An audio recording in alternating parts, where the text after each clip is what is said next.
Welcome to another episode of All Things Adrenal. Today, we're speaking to a caregiver for a child with congenital adrenal hyperplasia. Congenital adrenal hyperplasia, or CAH, is a group of genetic disorders in which the adrenal glands don't work properly. People inherit one gene that causes this disorder from each of their parents. This is known as a recessive genetic disorder, which means that the carriers of the trait show no symptoms, but when one has a double dose of the trait, problems occur. The result is that the adrenal glands cannot efficiently produce the hormones that are essential for body functions. People with CAH lack one of the enzymes, proteins that cause chemical changes in the body, steroid 21 hydroxylase. This results in low production of cortisol, and in most cases of classic CAH, they also lack aldosterone.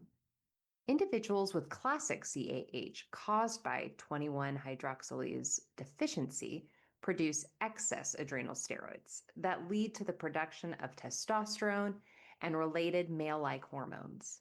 CAH can be severe, classic, and diagnosed in newborns, but it can also be mild non-classic and not show up until later childhood, adolescence, or even adulthood. With that bit of background, I'm excited to introduce today's guest, Jenna Coura. Jenna is a parent to a 9-year-old daughter who has classic CAH. She wrote the book, Welcome to Congenital Adrenal Hyperplasia, a handbook for new CAH families, also a fundraiser for CAH-related nonprofit groups, and has published several YouTube training videos for patients and families managing adrenal insufficiency. Jenna is working alongside several nonprofit groups to help implement state and nationwide changes to EMS protocols to enable first responders to give patient-carried emergency medications to rare disease patients. She has been working as the CAH division consultant for 3 years and loves helping newly diagnosed families navigate the early months. In her spare time, she enjoys playing piano, trail running, musical theater, and cats. With that, it's my absolute pleasure to welcome Jenna. Thank you so much for having me. I'm excited to participate in this podcast. I've listened to the last few and they're wonderful. Thank you so much for doing this. Well, we are just so glad to have you. You have such a special story, and we haven't had an opportunity to talk to a caregiver of somebody yet. So I'm really excited for you to share all that you've been through, all that you're working on, because I think so many of our members and listeners will absolutely benefit from it. Thank you. Okay, so just to start us off, can you share a bit about your family's journey through your daughter's diagnosis? Certainly, yes. My daughter is now 9.5 years old. She's doing quite well. So starting off with that, she's been very well looked after by a fantastic team of specialists at Stanford her entire life, and we know we're very fortunate. But from the very beginning, my husband and I were very excited to start a family. Normal pregnancy, very uneventful childbirth. She seemed fine at birth. And like so many other CAH families, at a few days old, we get the call that the newborn screening result came back positive for some condition we've never heard of. And they told us, go right now, don't pack a bag, get straight to the children's hospital. They need to be started on treatment. And within hours, we were at Stanford in the NICU. We were getting a diagnosis. She was getting labs run to confirm the diagnosis. And as soon as they did that blood draw, they started her on treatment. We know in retrospect, compared to so many other stories that I've heard now, that we were spared a lot of trauma because we walked into the hospital with a diagnosis, even though we didn't understand what it meant. And it was very scary. But she also didn't start off her journey of adrenal insufficiency very sick. She didn't start off in crisis. We got the news before anything dire happened. And for that, I'll always be grateful. I'm so grateful that the U.S. has the newborn screening test for CAH in every state. I very much attribute it with saving her life. But from there, things went as CAH families usually experience. Those first few weeks and months are very confusing, very scary. you thought you were having a healthy baby and your baby is not healthy, and family and friends don't know how to relate to that. Doctors aren't used to having a newborn screening come back positive. It's just new territory for everybody, and especially because the treatment works and these babies grow and look and seem perfectly fine when they're not sick. So we had a lot of seeing the different angles of, yes, she seems fine, but she's got this life-threatening condition. Yes, she has this life-threatening condition, but she also can live a normal life. Just walking that line of normalcy and managing this life-threatening condition. We were very scared and confused at the beginning. We were afraid everything, every cry, any little thing we assumed was related to CAH or the medicine, or there's constant guilt that new parents feel of wondering, am I doing enough? Is this right? Am I advocating the right way? So I feel like perhaps some of that would have been the case with any child when you have your first baby, but it just felt amplified so much because we had this curveball that none of our peers could relate to. She did pretty well those first few months. She did have her first adrenal crisis at 9 months old, and I'm glad it panned out the way it did. It was a stomach virus. She threw up a few times. The protocols are very clear, and we injected.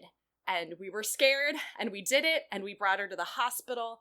The hospital was understandably not very informed about it. We had a letter from Stanford saying what to do.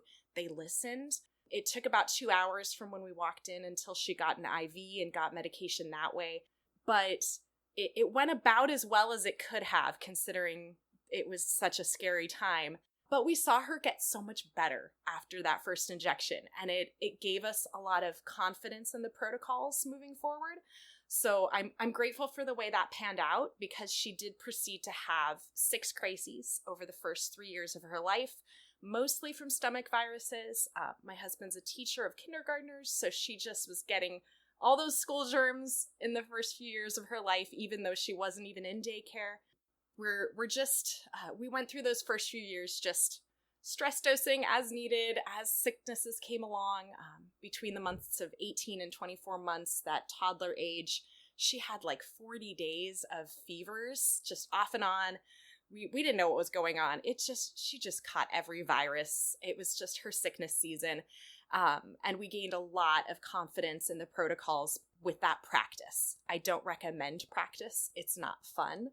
But it certainly helped us to understand what she looked like when she was sick, know that her body could respond to sicknesses really well when she had enough medication, when she had enough electrolytes and hydration. And we got to see really how to respond in various circumstances. But that changed dramatically when she was 3-ish, and it wasn't because CAH changed at all. CAH is going to be the same for her entire life, but it's because she could talk. She could tell us when she was feeling unwell. She could point at a body part that wasn't quite right, or she could point at her throat and say ouch, and we could realize, oh, your throat hurts. And that ability for her to advocate for herself made the biggest difference. We haven't had a crisis since she was a toddler. Again, that was more than 6 years ago now. And we just feel like we've been able to get ahead of illnesses and stress dose more proactively, and symptoms just don't escalate. And probably also she just got exposed to so many sicknesses early on that she built some immunity during those rough years. But that's kind of the messy start we had that got us to where we are now, which is a much more stable and confident place. Well, I'm so sorry that you had to go through all of that and go through so many crises so early on. But I also absolutely want to commend you both for your, to say diligence or your proactiveness is maybe even an understatement, because you were just so on top of it. And I'm so proud of you as parents for like doing the hard thing and paying attention and giving her an injection. That must have been really scary to give a baby an injection, not knowing what's going on that first time. So they can't, just like you said, they can't tell you what's going on. So that's just huge that you did all the right things. You took care of her. You gave her everything she needed. And now how amazing that she's able to verbalize to you what she needs. And, you haven't had, knock on wood, a crisis since then. Yeah, and we know now, because we've had to give that shot 6 times, we know if we need to give it, we're going to give it. And we know it works, and we know we still need to go to the hospital. And that's a message I try really hard to share with other families and social media groups. If somebody's unsure, it's like, if you're not quite sure what protocol to follow, it's okay to err a little bit on the side of what feels like an overreaction. You're not going to regret giving a tiny bit of extra medication this one time just in case. But underreacting could have really dire consequences. And especially when they're little, they can't tell you. I had an endocrinologist use the term veterinary medicine to describe that season. And I thought, what a clever way to describe it. It's like when your dog or your cat is sick, you don't know till they're very, very sick, and they can't tell you what they're feeling inside. And that's so similar to what it's like for babies and toddlers. You don't know they're sick until there's a horrible fever, or they're throwing up, or you change their diaper and find things you didn't expect in there. And it can be such a difficult thing to navigate. So just a kid, being able to point to a body part and say, ouch, it's so different. It makes them become their own advocate. And that's something we've tried to encourage in our daughter ever since then. My favorite thing that was like a switch in our parenting, when she was 2.5 years old, at like 2 or 3 in the morning one night, she woke up in her crib. She was still in her crib somehow at that age, and yelled, "Mama, not feeling so well. Maybe need more hydrocortisone." Oh my gosh. And she did. She had a fever. And it was like, I didn't realize the weight that we were carrying of having to always know, having to always guess, having to try to, have this crystal ball of wondering if she's well or not. And just having her be able to say, maybe need more hydrocortisone cracks me up to think about. That even at that age, we had already taught her that hydrocortisone is something that keeps her healthy and feeling well. And she was right. She had a fever. She needed a stress dose. And it was like that day was like a turning point where she could be her own advocate, and we could follow her lead, and we didn't have to be the ones so hyper vigilant, because that can be really exhausting. That must have been so empowering to all of you for that shift, just like you said, in parenting, to have that next phase come upon for you, because it's just like, wow, we haven't entered this territory yet. Now the load is shared. We are all on the same team and we're helping. Yeah, it's definitely a big change, and it's something I think I've heard so many families over the years say it gets better as they get older. And that was so our experience. It's just hardest that the most difficult season for parenting CAH, or I don't want to say the most. My kid's only 9. I don't know all the seasons yet. That sentence may come back to humble me really quickly in the years ahead as we navigate puberty. But it's so hard that the beginning, when it can be so challenging to manage, is also when they can't contribute to their own care just yet. And so it's like you're thrown into the deep end, and you better learn to swim real fast because your kid's counting on you. You've got no choice. Well, and obviously, you said it was a normal pregnancy. You had all these plans in anticipation on what things were going to look like. Obviously, they were very different. And you are this caregiver. It is this different situation. Generally, like, how has life changed in that regard and shifted? And what's a typical day like, look like for you as a caregiver? Yeah, there were some pretty big changes right away. My maternity leave became much longer than I'd planned. That impacts finances. I ended up quitting my job, which wasn't the plan. I really liked my job. I now work for the same employer. They've been wonderful through all of my life's ups and downs. I'm really grateful for that. But it was impossible to find a childcare that would take her. There can be some that exist.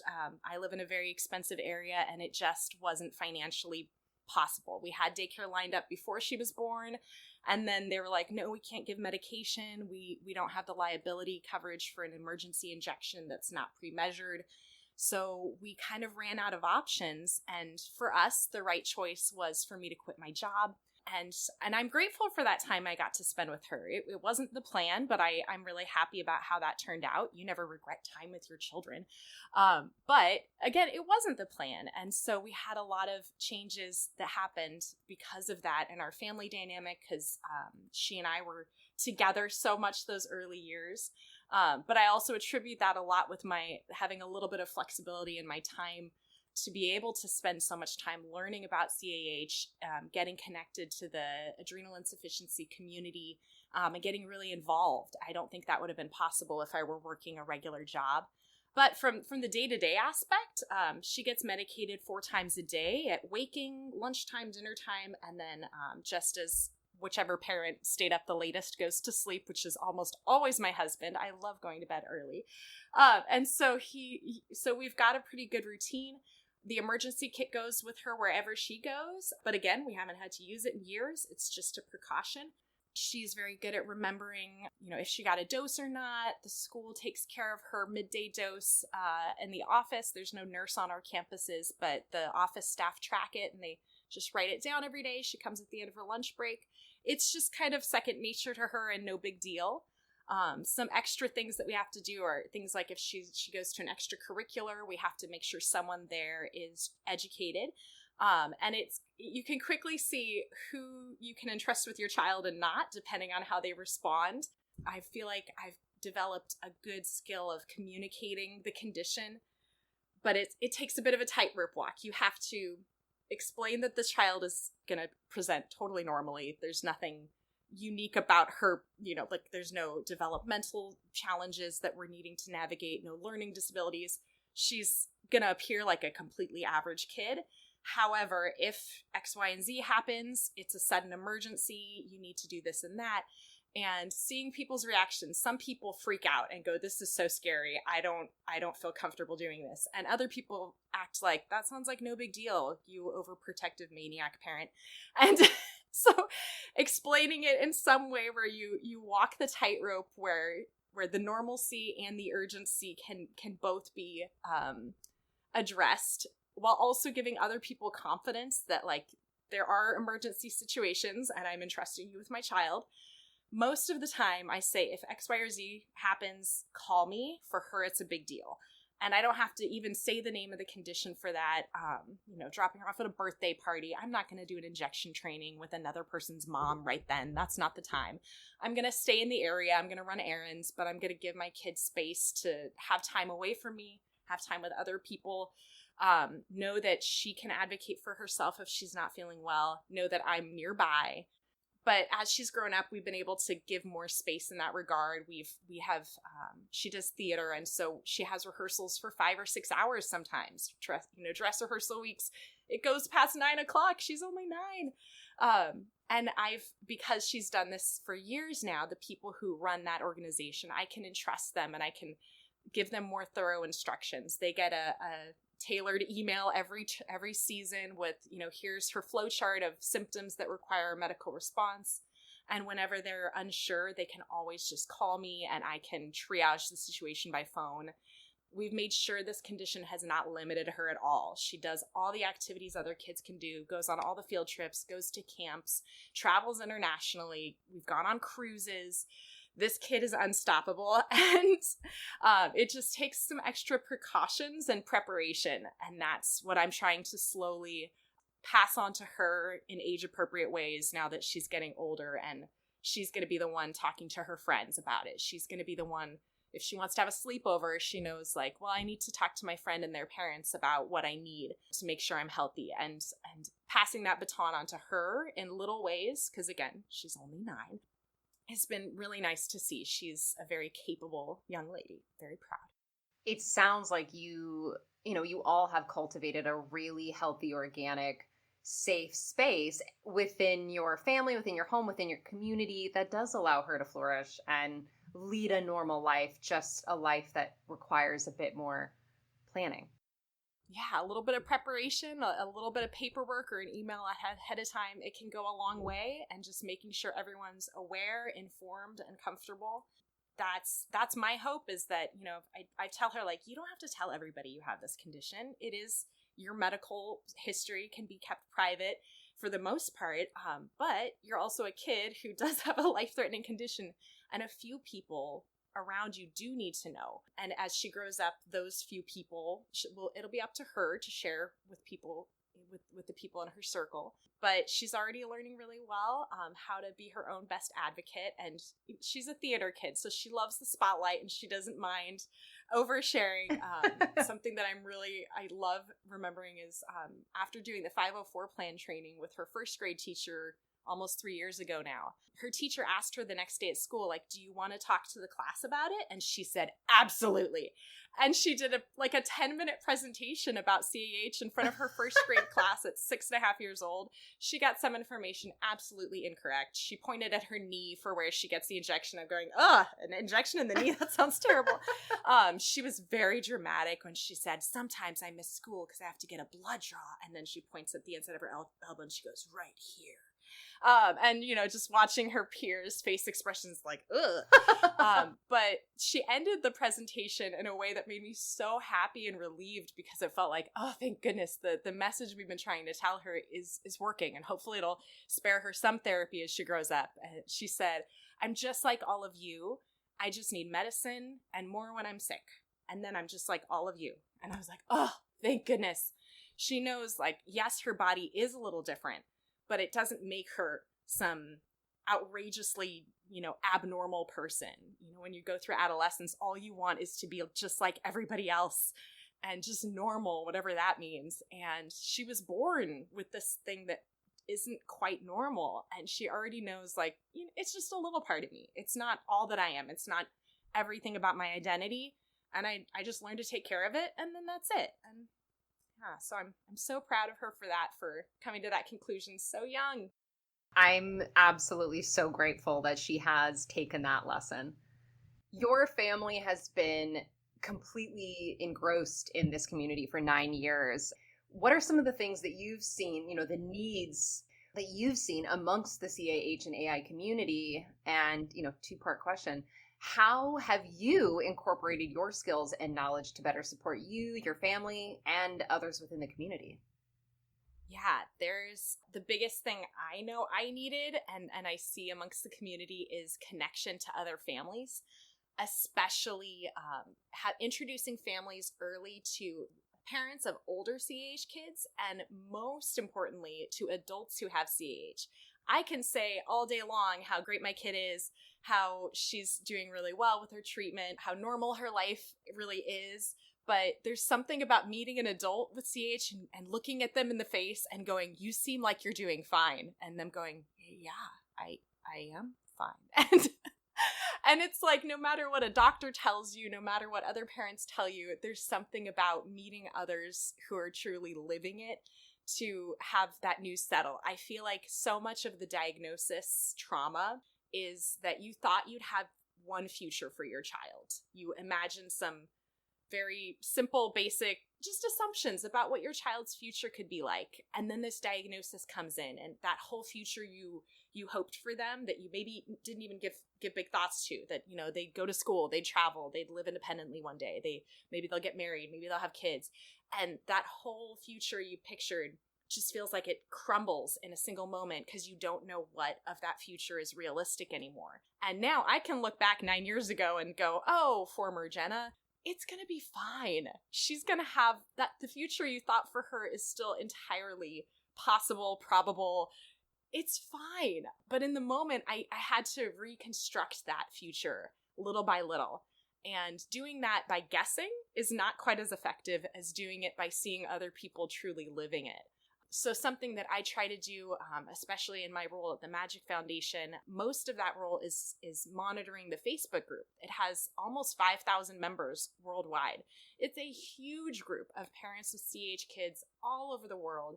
And so often what I try to do is be vulnerable and honest about how things are going for my family. The good, the bad. I treat it like group therapy sometimes. I really try to be honest and also share the victories. So like I said, we did a cruise. I did a post going like, we just did a cruise. Look at my kid doing all these cool things on this trip. Just having a normal vacation. And it's not to brag and be like, look at us gallivanting through the Mexican Riviera, but to go, you know what, my kid can go on an international cruise. And we prepared, and she did great. And we stress dosed before scuba diving just in case. And then we were like, we probably didn't need to do that. Just trying to share these lessons we're learning along the way and be honest about it. And also there's other times where I thought, man, the school forgot to give her a dose at lunch, and I was furious about it. And then I took a step back and realized, like, what is happening at the school? What can I do to support them, to support my kid? What is going on? where did I jump to the wrong conclusion and judge too harshly? And how can we all work together to give my kid what they need? There's all these different things that just happen in life and that are very universal CAH or adrenal insufficiency or rare disease parent experiences, where sharing that kind of thing, those little life moments and big life moments, it creates a really nice tone. And in an online community, things can go all sorts of directions. And I feel like really proud that the Facebook group has been such a positive, encouraging, supportive environment where people do seem to feel really comfortable sharing those kinds of things, the hard things, the questions they're embarrassed to ask their doctor, asking, how do you get asked for a second opinion? Like, how awkward, is the doctor going to be insulted? Or, my child started their period when they're 6 years old. What do I do? These kind of things that you can't talk about with the parents in the playground, just giving a space for that. And so I try to lead by example of, the support I need is the support I want to give. So much of the resources that exist in these different nonprofit groups are just incredible. And each group takes kind of different approaches. And something that I found really helpful was I love creating like one-page documents to like make things easier for myself. And then when I started making some of these resources, I thought maybe other people will find this useful too. I should share this. And then an important step, because I do not have any medical credentials whatsoever, and I also am not a patient, I'm very careful to stop before I put something on the internet and ask people who are living it and ask people who do have medical credentials, like, can you look this over? Can you tell me if this is accurate? And then once I've done that little step, I've posted a flow chart that I think is really helpful that my daughter's teachers really appreciate, that says, if my daughter is ill, and then it goes into what kind of symptoms that mean, and if my daughter's injured, and then it culminates to either call the parents, give a stress dose, give the injection, call 911, just simplifying things that feel so complicated, making things more streamlined. And once I started creating the resources, it just kind of gets a ball rolling. I know I spoke with you years ago when I was working on the YouTube training videos. I wanted to include injection steps, but I also, again, without my medical credentials, that's a little slippery slope. It is definitely giving medical advice. And I was grateful NADF gave permission for me to use the images and the injection training steps in the video with that cited to give credit to NADF. And I'm so glad that I could create these resources that could be useful for families to use with their schools, with extracurriculars. And then it turned into another video that was targeted towards adults living with adrenal insufficiency, where how do you talk about it with your friends, your relatives, your coworkers, these people that see you living such a seemingly normal life on the outside, where on the inside, most days may feel normal, some days maybe not so much, how to fill that gap of making sure you have your own support system. So it's been a pleasure to make these resources and use this talent I didn't really know I had until I started just diving in and doing it anyway. Again, with a step of getting doctors to review the material before I put it on the internet, because that can be a slippery slope. I can say with 100% confidence that all of the materials that you have made, created, and shared are saving lives. They are huge lifesavers for our community. I love them. I share them as much as possible. I am so grateful when you made an adult one, because that was so fantastic to see and to share with our community as well. You've talked about so many things, but really it encompasses you said you create a space, but you actually create a safe, positive space for those family members, which is a fantastic place to come together. You create materials. You are also a cheerleader. You are like the one-stop shop of CAH AI support. And honestly, we need that. We need that. But those of us with AI, CAH, and adrenal disease, we can't always do that. So it's so essential to have organizations or individuals be that mama bear for all of us, because sometimes we don't have the bandwidth or the cognitive ability to do that. So I'm so thankful as an individual with AI, but as an individual from NADF for all the hard work that you're continuously doing each and every day, because it is so important.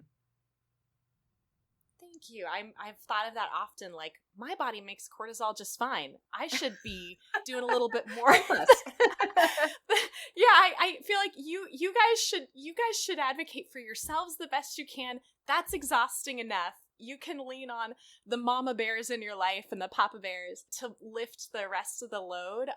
But I hope I've done this, and that others who also do advocacy work are doing these sort of things constantly, listening to the patient community, because I can have all the head knowledge, but I constantly remind myself I am not living with this. I will never truly know what it's like for my body to make no cortisol and to have it replicated with some pills and some attempt to do what my body is already doing normally. That's kind of, yeah, I've got an unfair advantage to be able to go through life with my cortisol working just fine. Although I do joke, well, when my daughter's sick, I sure wish I could give her some of the extra cortisol my body's making, because you do feel the effects of that when there's a little too much. And yeah, it's too much or too little. It's all a problem. So yeah, we definitely, I feel like the parents of people with adrenal insufficiency want to take some of that burden off the patient community, but hopefully do so with a lot of listening along the way. You do. Okay, so you've shared about all the things throughout the community, all the things going on. Let's go back in time, and, you can say it to yourself or just to those of families who have a newly diagnosed CAH or AI. What's something you wish you knew from the beginning, or you think families should know right from the very beginning? Like, they just got the diagnosis. What do you want them to know? Yeah, I wrote a whole book with that premise in mind of like, what do I wish I knew from the very start, and not much else, because it feels like too much. I think what I shared before about that your whole future that you hoped for your child getting shattered and you have to rebuild it, the timeline on rebuilding that and that really grieving process can change depending on how quickly or slowly you get connected to community. So the sooner you get connected, the sooner you meet other people virtually, in person, in whatever way is manageable, you're going to be able to rebuild that future and have a lot more hopefulness about what your child or your own future may look like. For more of like the clinical side of things, that CAH has some unique layers amongst the adrenal insufficiency categories, because for little kids, their body, in the attempt to make cortisol, their body's getting this signal going, we can't make cortisol. Make whatever you can. And so they make tons of androgens, and androgens on their own are not a problem. Our bodies make them. We make different amounts if we're a boy or a girl, and different amounts at different seasons in life and different cycles of menstruation cycles, all those things. It's not a negative thing on its own, but in the growing years, if you're making too many androgens, it can lead to accelerated growth, early puberty, all sorts of growth implications. So in those first, decade and a half of CAH kids' lives, we're battling replacing cortisol as the primary goal, but we're also trying to dose just right where the androgens are suppressed, but we're not over medicating. It's just such a balancing act. I've chatted with endocrinologists and I go, how do you figure out dosing for kids where too much or too little they're both problems. Like, how do you decide if you err on the side of a little too much or a little too little? And overwhelmingly, their response is just yep. It's just this constant battle, this frustration of, we're gonna do the best we can to get the dosing right, knowing that kids are growing, so it's a moving target, and that sometimes they will be a little over-medicated, sometimes a little under. And when they're really little, I don't blame a doctor for slightly over-medicating, because the risks of an adrenal crisis are way scary. And when they can't talk, who could blame them? But just then then you may have stunted growth, and then now you've got a 3-year-old who's overweight because of steroids. And so it's a constant battle of trying to decide how to dose and just doing the best you can. I think parents kick themselves for trying to get the dosing exactly right, getting the levels exactly right. And for any type A personality like myself, it just drives me nuts that we can't reach this perfection. We just do the best we can. And with the information we have at this particular moment, and then the plan will have to keep getting adjusted as they grow. And then during puberty, all the old rules are thrown out the window and their levels are completely wonky, and it's a season, and we just will plow through it with as much wisdom as we can, with some good doctors alongside, and get through it together somehow. So that's really the attitude shift I've had to make is to try to let go of the perfection and to recognize that we're doing the best we can, and we're advocating politely and consistently. We're working together with the doctors to try to speak up for our children, to make sure the symptoms we're noticing are vocalized. Yeah, it's not easy, but you just do the best you can. And then I think the question was, what do I wish others knew about CAH? There are different forms of CAH, and there are different types of severity. So classic CAH is usually what's diagnosed in newborns, and that's the one where they make none or only very little cortisol. That's considered very life-threatening. Non-classic CAH is often only diagnosed when kids are older, and it may or may not be life-threatening depending on the child's case. The focus is more on growth. But if you were to Google CAH, it just comes up with the super scary stuff. So if your child is getting diagnosed with non-classic CAH and you go down the Dr. Google wormhole, there may be a lot of information that's not applicable for your child. And so just knowing that it's a spectrum, that there's different amounts of cortisol that CAH patients make, where the treatment goals may not be replacing cortisol. It may be keeping those androgens suppressed up to and through puberty. You may need treatment, you may not. You may be on puberty blockers or on birth control pills instead. There's different treatment approaches that are going to be very specific to each patient, and it's just a very patient-specific diagnosis. So what worked for me and my kid may not be the same treatment plan or dosing schedule or dosing amounts for another kid her same age with her same type of CAH even. I really want to pull out a few words that you said, like you said spectrum, I think you said individual, and then, oh gosh, there was one more, but brain fog kidnapped it from me. But the concept that it's not one size fits all, that kind of goes across the board for a lot of rare diseases, but adrenal disease in general, one person with one condition is not going to have the exact same symptoms and or treatment. And I think that's something the takeaway should be always to other people, is like the experience is not the same for everyone. And so it is so unique. It is so specialized. Maybe you said specialized. Maybe that was the other word. That one.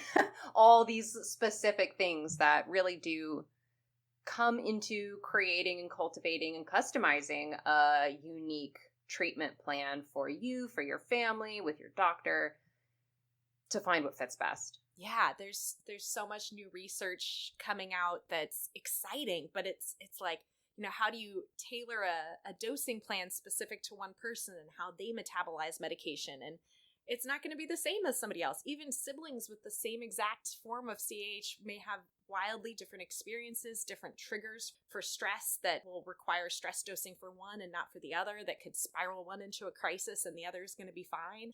It's so unique, and I'm glad that that's something, especially in the Facebook groups, it's been like, this is something I've seen so much, that what my kid needs is so different than what somebody else's kid needs. And that's not to say my way of managing it is right and theirs is wrong. No, of course not. It's like, I'm seeing what my kid needs and we're adjusting her plan to that, and somebody else may not have the same needs at all, and that's not wrong either.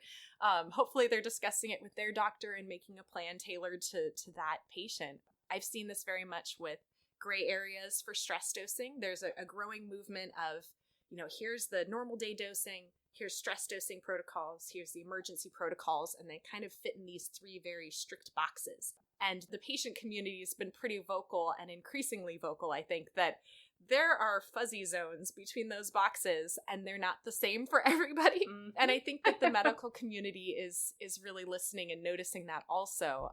My daughter does great on travel days. She doesn't need any increased dosing. She's fine. Throw her in an airplane, she'll do great. Well, maybe not throw her. Let's do a long road trip. She's fine. A full day at the beach. She's fine. You put her in a hot day at a theme park where she is overjoyed to go on roller coasters all day long. By 3:00, she'll probably have a fever and be throwing up.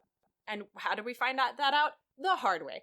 And so when we saw this pattern forming, that a day at Legoland ended her in a fever, that a day at a kiddie theme park landed her throwing up by 5:00, we realized this is not just, This doesn't seem sickness related. What is going on? And we can make a plan with her doctor to not necessarily even stress dose, but give a little extra doses in between her regular doses to keep her levels more stable. That is not at all what I'm recommending for anyone else to do. That is my daughter's specific plan that we've tailored with her endocrinologist.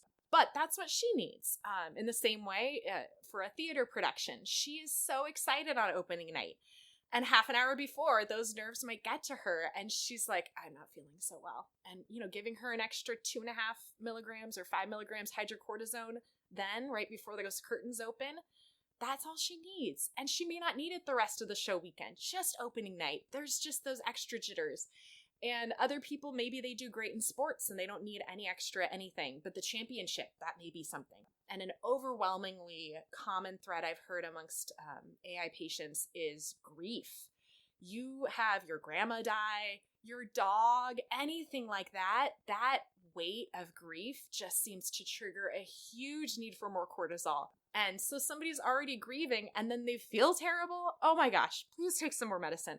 So these kind of situations seem to be getting a lot more attention in the patient community. And I've really been glad to see that those who specialize in adrenal insufficiency, those endocrinologists, seem to be adjusting dosing plans. And so, yeah, again, in the spirit of, I'm not a doctor, do not take anything I say as permission to change your treatment plan. But if you or your children have shown these kind of symptoms consistently with these different triggers, tell your doctor, make a plan. You don't have to feel unwell in that way when you're grieving the loss of your dog. Of course not. You should feel physically well otherwise to be able to manage the rough emotions that come with that kind of scenario.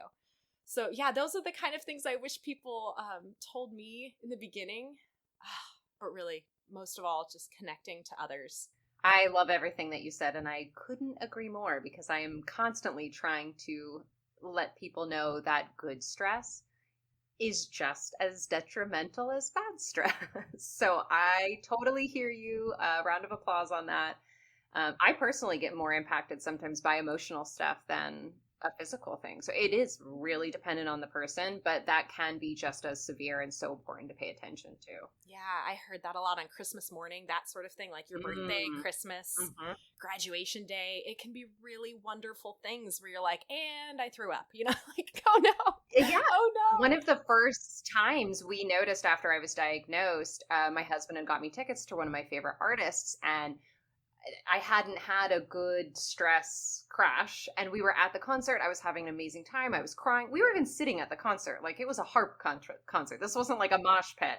It was lovely. I was crying. It was beautiful. I was so happy. But by the end of it, I couldn't stand. I couldn't talk. I was drooling. He had to carry me back to the car. And this was like early stages. We didn't know anything about stress dosing or what to do. But we look back on it now and we were like, oh, I was having such a lovely time. I was so happy, so elated that all the good stress totally depleted me. But it's not something you think about until you have lived through it or gone through it. Yeah, and trying to be proactive where it's like, 30 to 45 minutes before I think I'm going to have a stressful. Let's plan for that stress. Who's got that kind of crystal ball? Yeah. Oh gosh. Well, you said a word that I really want to come back to is you said exciting things. And, there are a lot of new things happening in the world. So what are some of the exciting things happening in the CAH world that you could share? Yeah, there's always tons of exciting events. Different nonprofits have different annual events, conventions, conferences. I'll do a shout out that the Magic Foundation's conference is in mid-July, and I'm so excited. We've got great speakers, and we're doing something new. We're doing an electrolyte tasting bar where we're trying different electrolyte drink samples, kind of like a wine tasting, but where the kids can participate with very tiny samples, because not all of us waste salt, and we don't all need that sort of supplements in our bodies. But there's a lot of new treatments that are either coming out or that are in development. Back in December, Neurocrine Biosciences had Chronicity approved, which I'm very excited about. And my daughter's been on it since January, and it's been a really positive thing. She's having her levels are more balanced. Her steroid dose, we were able to drop it by 25%, and she's still feeling very well. No side effects that we've noticed. Again, that's her experience, but we are very excited that that is a new tool in our toolbox, so we can keep the androgens suppressed while not using too much steroids to do so. Eaton Pharmaceuticals just came out with a liquid formulation of hydrocortisone or liquid suspension called Kendivi. I'm not quite sure how to pronounce it. But it's so exciting. A few years ago, they came out with Alkindi sprinkles, which was just, it's so nice to have options. So I'm thrilled to see that our toolbox of medication is not like hydro, fludro, emergency injection. That's it. Good luck.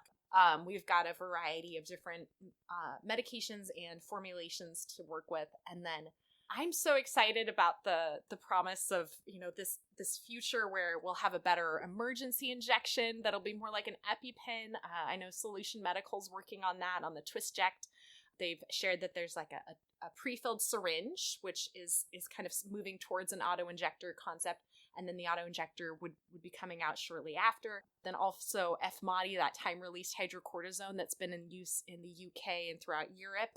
I believe it's still in clinical trials, but just being able to dose less often would be so nice. I'm thinking my kid's only 9, but I hear all these horror stories of teenagers who just don't take their medicine.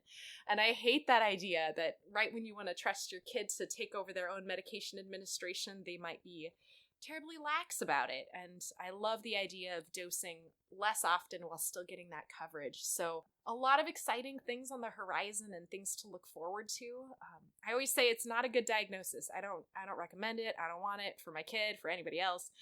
But it is the best time in history to have it. And I'm sure glad that we're able to treat it and have a more optimistic future than decades past, where it was just a matter of surviving and not dying was the goal, and now living a full life is much more possible and probable. That is so beautifully said, and I really couldn't agree more. I feel like we should end on that note. That was just like gold.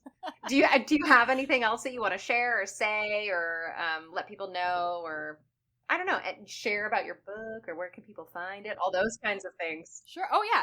My book is on Amazon. It's called Welcome to Congenital Adrenal Hyperplasia, a handbook for new CAH families. It is just the basics. It is barely big enough to have a spine on purpose. It's meant for families who are fresh to the diagnosis, potentially very sleep deprived with a newborn.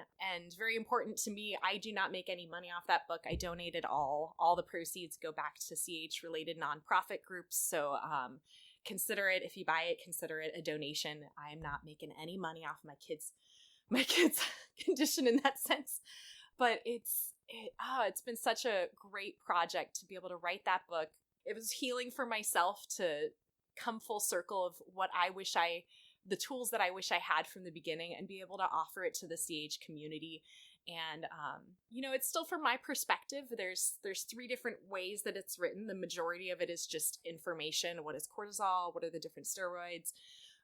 But there's also a section of, what are parents saying? And then what is my input? I tried to really separate what was my own personal experience and preferences from ways that the CAH community manages things like, how do you manage a toddler doing a blood draw? How do you get salt into a newborn? Ugh.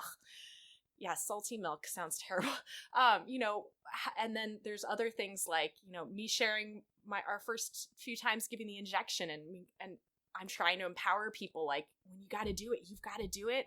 I gave it in a Chipotle patio once. You can do this, just trying to help people understand the normalcy that is ahead, take the severity of it seriously, but not let the fear of this potential crisis, the scary word of crisis, paralyze you into losing the joy of parenting your child who's probably going to have a very normal life. Finding that balance early on is something I wish that I found sooner.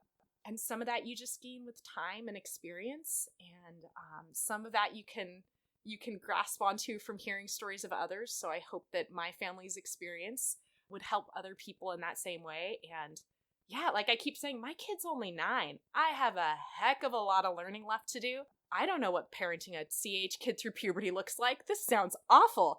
I'm about to find out. So I'm still looking to the families with teenagers, college students, young adults to learn from them. And I feel like that's something that's beautiful in the caregiver community of all rare diseases, probably, of these generations, mentoring the generation that comes after them.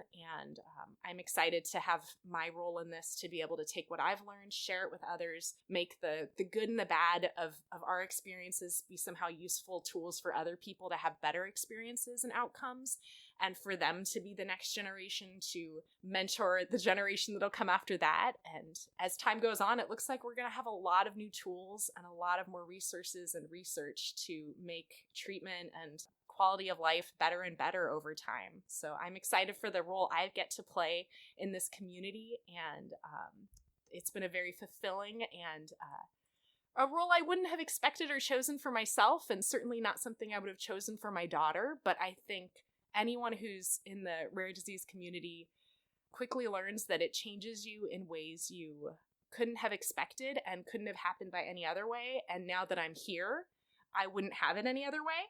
Of course, if I could make my daughter's body produce cortisol, yes, I wouldn't a heartbeat, but I would not take away the lessons we've all learned and the ways we've grown and changed. I think it's made us better people, more compassionate, more empathetic. There's some shared trauma that you have with people all over the world now, and I mean, I have friends all over the world who I've never met and I may never meet. And how beautiful is that we all have this shared experience of trying to do our best to raise this new little generation of kids growing up with adrenal insufficiency. And what a beautiful thing to get to share that with people all around the world. I always say that it's a terrible club, but it's a very loving club. We're so supportive and we're so connected, and we do share this trauma. We do all share this connection of an understanding of some of the things we've gone through. And I'm just so grateful for all that you have taken from your experience and shared with others, all the skills that you have, the beautiful materials you've made, how accessible you've made it to everybody, all the organizations you're working with. You know, you're doing the hard work as an individual, as a parent, and as a human. And just so grateful for that, and just so thankful that you took the time and energy to share with us all about, you know, that journey today. Thank you so much. It's been a pleasure. Well, I know we'll chat more in the future, but thank you again for everything. And I can't wait to see maybe another book in the teen years to come out. We'll see. Thank you, Jenna. Thank you. Thanks for being here, Adrenal Warriors. I'm your host, Vanessa O'Rourke, sending you all the spoons, and I hope you have a wonderful day. Thanks for joining in on another episode of All Things Adrenal. This episode is edited and produced by Magdalene Zinke. For more information on the National Adrenal Diseases Foundation, please visit nadf.us. If you're listening on Spotify or Apple Podcasts, please leave us a rating and review to help others find out about all things adrenal. If you have a story you want to share or a question you'd like answered, reach out to NADF support at nadf.us.